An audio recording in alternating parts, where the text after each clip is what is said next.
Hello, good afternoon, friends. Welcome to our 36th lecture of Strength of Material. जो last lecture के अंदर हमने shear force क्या होता है, बेंडिंग मोमेंट क्या होती है और कुछ इंपॉर्टेंट पॉइंट्स के बारे में डिस्कशन किया था। अब हम एग्जाम्पल सॉल्व करेंगे इस चैप्टर के। ओके, तो सभी लोग मेरे साथ साथ नोटबुक में लिखते जाएंगे और कैलकुलेटर की मदद से न्यूमेरिकल को सॉल्व करेंगे। ठीक है, तो please take your notebook and pencil, scale, rubber, because आपको ड्राइंग भी करना पड़ेगा साथ में।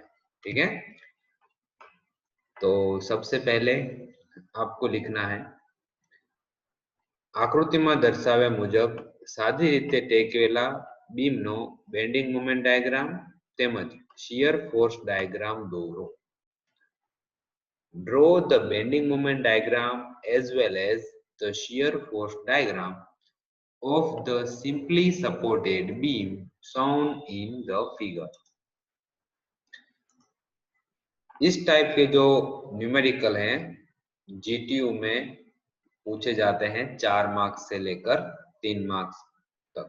ठीक है, तो बहुत ही इजी न्यूमेरिकल है और जल्दी कैलकुलेट भी हो जाता है। इसमें ज्यादा कोई फॉर्मूला वगैरह भी आपको याद रखने का नहीं होता है। ठीक है, बेसिक अगर आपको अच्छे से आता है तो आप इस न्यूमेरिकल को आराम से 5 मिनट के अंदर सॉल्व कर सकते हो। तो सबसे पहले आपकी नोटबुक के अंदर ये डायग्राम ड्रॉ कर लीजिए। यहाँ पर सिंपली सपोर्टेड बीम दे रखा है। सिंपली सपोर्टेड बीम का मतलब है दोनों एंड के ऊपर सपोर्ट दे रखा है। तो ए पॉइंट एंड डी पॉइंट के ऊपर सपोर्ट है। ठीक है, तो दोनों एंड पर सपोर्ट होता है, उसको बोला जाता है सिंपली सपोर्टेड बीम। क्लियर? फिर बी पॉइंट के ऊपर 15 किलो न्यूटन का एक लोड लग रहा है, पॉइंट लोड लग रहा है। बी पॉइंट पे लग रहा है तो पॉइंट लोड, और ए से लेकर बी तक की जो डिस्टेंस है वो है 2 मीटर।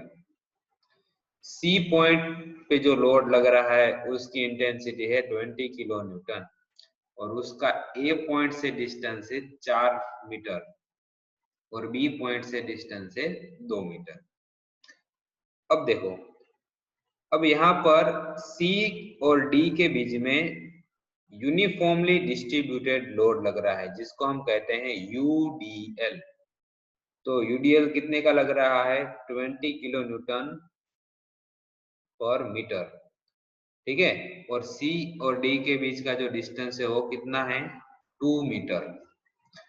तो यहाँ पर यूडीएल दे रखा है, उसको हमको पहले पॉइंट लोड के अंदर कन्वर्ट करना पड़ेगा। ठीक है, तो चलिए देखते हैं कैसे पॉइंट लोड के अंदर अपन कन्वर्ट करेंगे। अब आपको क्या करना है, इसके नीचे ही जो मैंने इस डायग्राम ड्रॉ कर रखा है उस तरीके से आपको लाइन डायग्राम बनाना है। लाइन डायग्राम का मतलब है इस तरीके का डायग्राम जो मैंने अभी सेकंड वाले फोटो में ड्रॉ किया हुआ है पेन से। तो लाइन डायग्राम का मतलब होता है कि आपको फोर्स इंडिकेट करने कितने लग रहे हैं। और देखो, इधर 15 किलोमीटर का फोर्स डाउनवर्ड लग रहा है, 20 किलोमीटर का फोर्स डाउनवर्ड लग रहा है। तो जो दोनों एंड है, दोनों एंड कौन कौन से हैं? ए और डी। दोनों एंड के ऊपर रिएक्शन फोर्स लगता है, क्योंकि आप कोई भी चीज को आप फोर्स दोगे तो वो भी अपना फोर्स देगी, तो उसको बोलते हैं रिएक्शन। तो 15 किलोमीटर 20 किलोमीटर नीचे की साइड लोड लगा रहे हैं तो उनका रिएक्शन ऊपर की साइड लगेगा। तो ए पॉइंट के ऊपर एंड डी पॉइंट के ऊपर रिएक्शन फोर्स आर ए लगेगा। ए पॉइंट के ऊपर R A and D point के ऊपर आर डी दोनों रिएक्शन पॉइंट लगेंगे। तो मैंने यहाँ पर आर ए लिख दिया और यहाँ पर आर डी लिख दिया, जिसकी वैल्यू हम नेक्स्ट फाइंड करेंगे। ठीक है, 15 किलो न्यूटन का 15 किलो न्यूटन कर दिया बी पॉइंट के ऊपर, सी पॉइंट के ऊपर 20 किलो न्यूटन कर दिया। अब यूडीएल है 20 किलो न्यूटन पर मीटर का, और वो कितने एरिया के अंदर कितने मीटर के ऊपर लग रहा है, 2 मीटर के ऊपर। तो यूडीएल को पॉइंट लोड में कन्वर्ट करने के लिए 20 मल्टीप्लाई बाय 2 करेंगे। यूडीएल जितने लेंथ पे लग रहा है उससे मल्टीप्लाई करना है। तो यूडीएल जो लोड है वो कितनी लेंथ पे लग रहा है, 2 मीटर की लेंथ पे लग रहा है। तो 20 मल्टीप्लाई बाय 2, और जो ये यूडीएल लोड अब कन्वर्ट हो जाएगा पॉइंट लोड के अंदर, और पॉइंट लोड लगेगा वो सेंटर पे ही लगेगा। तो सी और डी के बीच में से सेंटर आएगा उस पे लगेगा। तो सी और डी के जो सेंटर पॉइंट पे मैंने लगा दिया 40 किलो न्यूटन का लोड, क्योंकि मैंने इसको यूडीएल में से पॉइंट लोड में कन्वर्ट कर दिया। तो इनका टोटल डिस्टेंस 2 मीटर था यूडीएल का, तो उसको सेंटर लगेगा तो क्या हो जाएगा, हाफ हाफ हो जाएगा कि दोनों का 2 मीटर का हाफ कितना हो जाएगा, 1 मीटर। ठीक है, तो यहाँ पर 1 मीटर इधर लिख दिया और 1 मीटर इधर लिख दिया। तो इस टाइप को फर्स्ट पॉइंट है, आप फर्स्ट स्टेप है आपका कि अगर यूडीएल दे रखा है तो उसको पॉइंट लोड के अंदर कन्वर्ट कर दो, और एंड के ऊपर रिएक्शन फोर्स आर ए और आर डी जो भी पॉइंट का नाम हो उसमें आगे आर लगाकर रिएक्शन फोर्स वो शो कर दो। ठीक है, इतना डायग्राम ड्रॉ करने के बाद अब हम आगे बढ़ते हैं। ठीक है, अब मेन कैलकुलेशन यहाँ पे स्टार्ट होती है। तो सबसे पहला जो पॉइंट है स्टेप 2 वो है bending moment is equal to 0। तो जो सारी मोमेंट है, सॉरी बेंडिंग मोमेंट नहीं, ओनली मोमेंट, तो जो भी मोमेंट हम लेंगे उसको इक्विलिब्रियम करेंगे। ठीक है, टेकिंग, अब जो पॉइंट है point number A, point number B, C और डी, 4 पॉइंट के ऊपर 4 मोमेंट हम फाइंड आउट करेंगे। तो टेकिंग मोमेंट एट ए, तो ए के ऊपर हम जितना भी मोमेंट लग रहा है उसको फाइंड आउट करेंगे। तो ए पॉइंट को कंसीडर किया। अब ए से दूर कौन सा फोर्स है, तो ए से दूर है 15 किलो न्यूटन का फोर्स। ठीक है, कितने एरिया पे लग रहा है, तो 2 मीटर एरिया पे लग रहा है। तो मोमेंट होता है force into area, sorry force into distance. तो फोर्स इंटू डिस्टेंस, तो 15 मल्टीप्लाई बाय 2 वो किया। ठीक है, प्लस 20 के, अब ए से दूसरा लोड कौन सा है, सी पॉइंट पे कितना है 20 किलो न्यूटन, और ए से सी का डिस्टेंस कितना है 4 मीटर, बिकॉज 2 + 2 = 4। तो 20 मल्टीप्लाई बाय 4। ठीक है, अब ए से डी का, सॉरी ए से ये जो 40 किलोमीटर लोड लग रहा है उसका डिस्टेंस कितना है, तो 5 मीटर, और वो लोड कितना है 40 किलोमीटर, तो 40 मल्टीप्लाई बाय 2। ठीक है, तो जो फोर्स डाउनवर्ड साइड लग रहे हैं उसको हम प्लस लेंगे, और जो फोर्स अपवर्ड साइड लग रहे हैं उसको हम माइनस लेंगे। मोमेंट में हमने पहले आपको एग्जांपल में जो पॉइंट्स थे साइन कन्वेंशन उसमें बताया था कि मोमेंट के अंदर क्लॉकवाइज मूवमेंट हो रही है उसको प्लस लेंगे, एंटी क्लॉकवाइज मूवमेंट हो रही है उसको माइनस लेंगे। तो यहाँ पर डी जो है आर डी, वो कौन सी मूवमेंट बनाएगा, मतलब इसको मैं इसे घुमाऊंगा तो ये कौन से डायरेक्शन में घूमेगा, डी पॉइंट को एंटी क्लॉकवाइज घूमेगा। तो एंटी क्लॉकवाइज मतलब माइनस। ठीक है, तो डी पॉइंट में रिएक्शन कितना लग रहा है, आर डी लग रहा है, और ए से डी का डिस्टेंस कितना है 2 + 2 + 2, तो 6। तो अब इस इक्वेशन को हमें सोल्व करना है, तो आपको मिल जाएगी वैल्यू ऑफ आर डी। ठीक है, तो कैलकुलेटर की मदद से आर डी की वैल्यू सोल्व करो सब लोग। तो आर डी की वैल्यू आपको मिलेगी 51.67। क्लियर, ये हो गया हमारा step number 2। Now step number 3। Step number 3 के अंदर जितने भी वर्टिकल फोर्स हैं, अपवर्ड फोर्स है और डाउनवर्ड फोर्स है, उसको इक्वल करना है। मतलब ऊपर जो फोर्स जा रहा है इज इक्वल टू नीचे जो फोर्स लग रहे हैं, ऊपर वाले फोर्स इज इक्वल टू नीचे वाले फोर्स। तो ऊपर वाले फोर्स कौन कौन से हैं? यहाँ पर आर ए है और आर डी है, और नीचे लग रहे हैं वो फोर्स कौन से? 15, 20, 40। तो सबको ऊपर वाले को एक साइड और नीचे वाले को एक साइड लिखना है। कैसे? इस तरीके से R A plus R D is equal to 15 plus 20 plus 40। Clear? तो सारी वैल्यू पुट करो। आर डी की वैल्यू हमने इधर फाइंड करी थी 51.67, तो उसकी वैल्यू फाइंड करने के बाद जो मुझे आर ए की वैल्यू मिलेगी वो है 23.33। ठीक है, किलो न्यूटन। ये हो गया हमारा पॉइंट स्टेप नंबर 3। अभी तक हमने सिर्फ रिएक्शन फोर्स फाइंड किया। देखो तो आर ए की वैल्यू कितनी मिली मुझे? 23.33, और आर डी की वैल्यू कितनी मिली? 51.67। क्लियर? ये डायग्राम आपको देखने के लिए मैंने रेफरेंस में रखा है।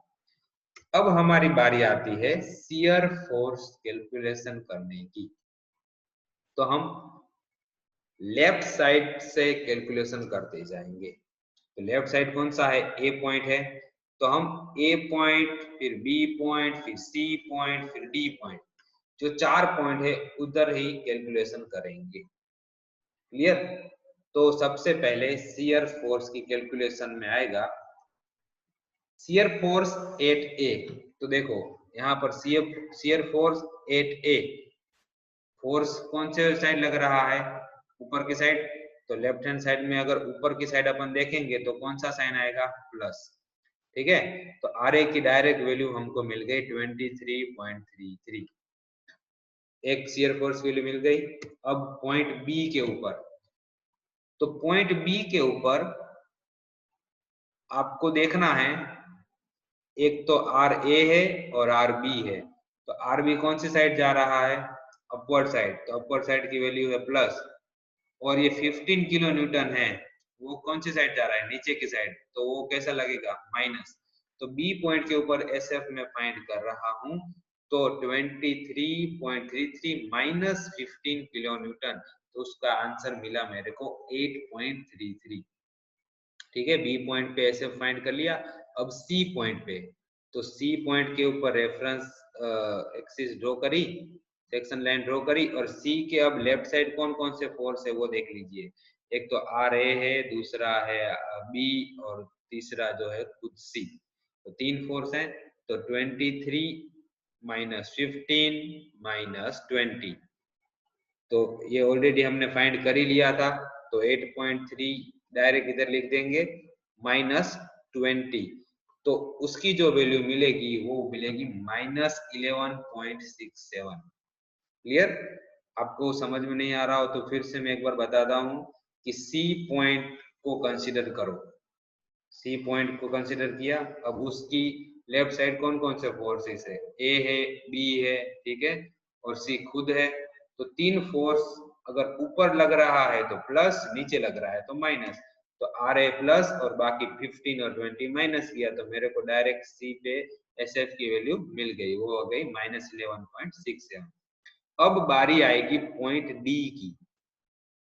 डी पॉइंट पे आप ध्यान दो, डी पॉइंट के ऊपर आर ए, आर बी, सी, और ये 40 किलो न्यूटन वाला भी फोर्स लगेगा।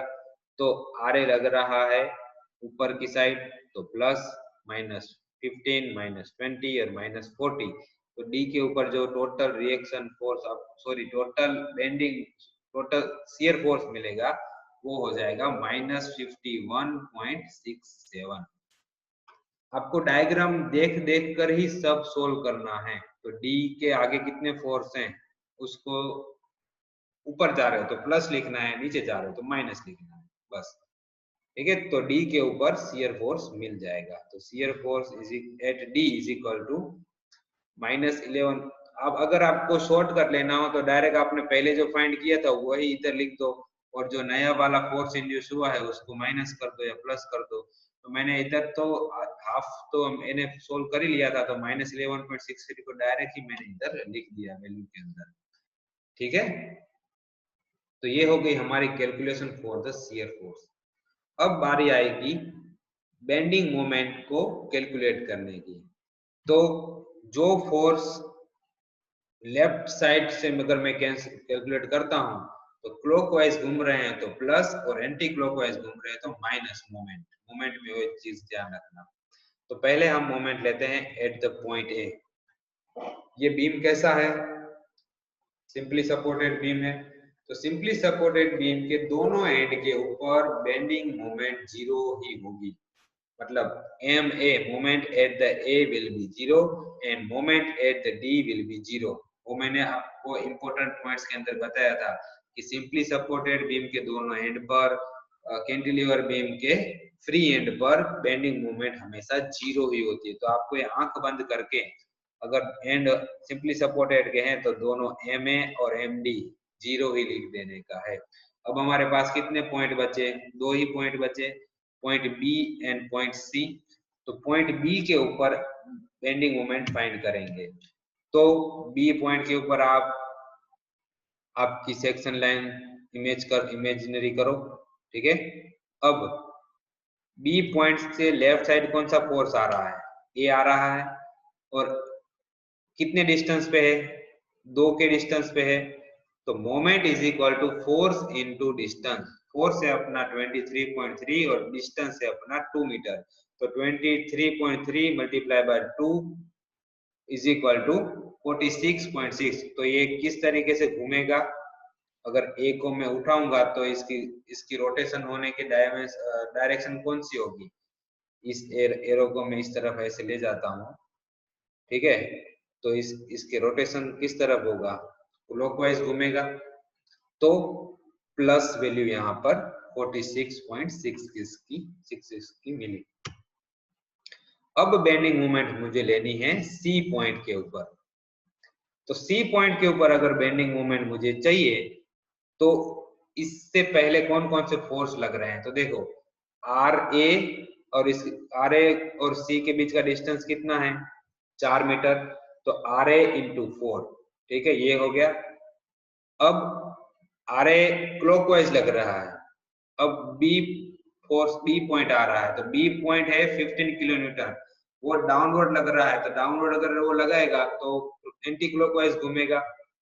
तो एंटी क्लॉकवाइज घूम रहा है तो हमको साइन देना है माइनस। तो माइनस मैंने इधर लिख दिया। और बी और सी के बीच का डिस्टेंस कितना है? वो है 2 मीटर। तो 15 इंटू 2 तो 23.33 मल्टीप्लाई बाय 4 माइनस 15 इंटू 2 तो 63.32।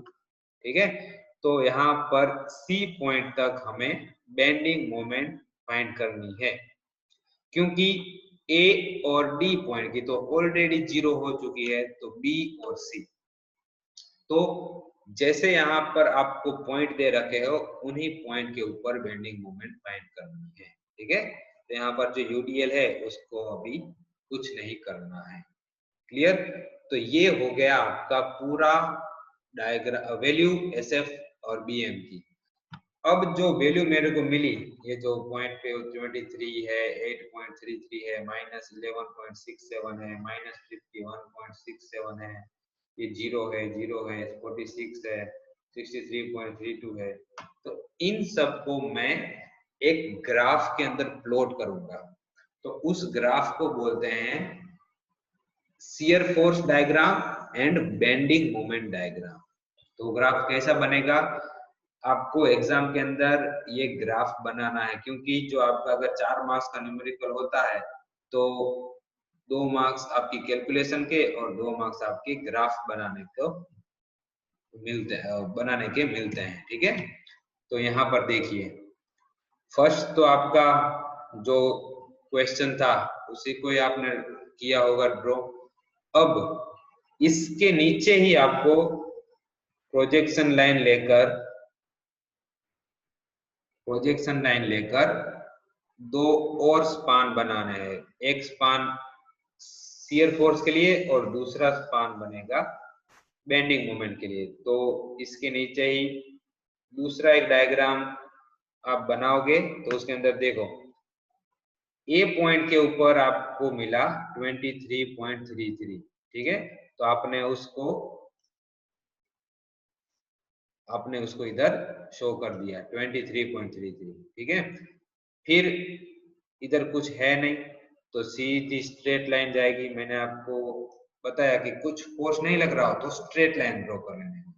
अब बी पॉइंट के ऊपर की एसएफ कितना है, वो है 8.33, तो वो वर्टिकल लाइन आएगी।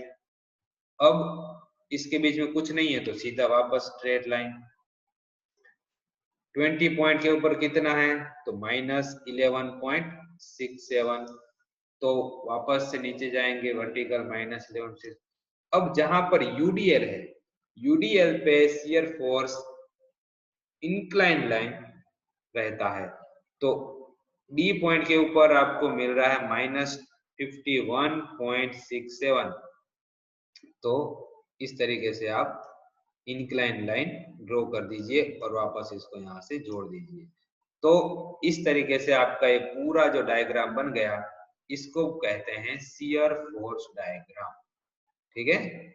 और शियर फोर्स डायग्राम के अंदर अपवर्ड साइड प्लस और डाउनवर्ड साइड है माइनस। तो ये हो गया आपका शियर फोर्स डायग्राम। क्लियर, इसको बोलते हैं शियर फोर्स डायग्राम। अब बेंडिंग मोमेंट की बात कर लेते हैं। तो ए पॉइंट के ऊपर वैल्यू कितनी थी, ए पॉइंट के ऊपर 0, तो कुछ करने की जरूरत नहीं है, ठीक है। अब स्टार्ट करते हैं। बी पॉइंट के ऊपर वैल्यू कितनी आई थी 46.66। तो बीएम के अंदर जो फोर्स लग रहे हैं उसको इंक्लाइन लाइन से जोड़ा जाता है। तो यहां से ए से बी इंक्लाइन लाइन। अब सी पॉइंट के ऊपर बेंडिंग मोमेंट कितनी थी 46.32, तो वापस 46.32 को जोड़ दिया, सॉरी 26.32 को। अब यहाँ पर आया यूडीएल। तो बेंडिंग मोमेंट में यूडीएल को कर्व से डिनोट करते हैं। तो वापस डी पॉइंट के ऊपर वैल्यू कितनी है 0 ही है, तो 62.32 को वापस जोड़ देंगे कर्व से। कहां से 0 में, तो ये हो गया आपका कर्व। कहां कनेक्ट करेगा 0 पे, ठीक है। तो ये हो गया आपका बेंडिंग मोमेंट डायग्राम। और ये सारी वैल्यू अपवर्ड साइड है तो ये वैल्यू आएगी प्लस। क्लियर। तो यहाँ पर आपका ये 4 मार्क्स का न्यूमेरिकल सॉल्व होता है। कभी कभी इस न्यूमेरिकल को 7 मार्क्स के अंदर भी पूछते हैं। तो आपको ये डायग्राम कंपलसरी ड्रॉ करना है। अगर ये डायग्राम ड्रॉ नहीं किया तो आपको कुछ भी मार्क्स नहीं मिलेंगे, ठीक है। तो इस टाइप के डायग्राम को बोलते हैं एसएफडी, और एसएफडी के नीचे के डायग्राम को बोलते हैं बीएमडी। तो कोई भी बीम के अंदर शियर फोर्स और बेंडिंग मोमेंट को दर्शाने के लिए जो डायग्राम यूज होता है उसको बोला जाता है SFD and BMD. SFD shear force को डिनोट करता है और बीएमडी बेंडिंग मोमेंट को डिनोट करता है, ठीक है। तो आपको होमवर्क के अंदर यही न्यूमेरिकल जो आपने नोटबुक में लिखा है वो मेरे को गूगल क्लासरूम के अंदर सेंड करना है, ठीक है। और कुछ भी डाउट हो तो मुझे कॉल करके आप पूछ सकते हो, ठीक है। Thank you friends.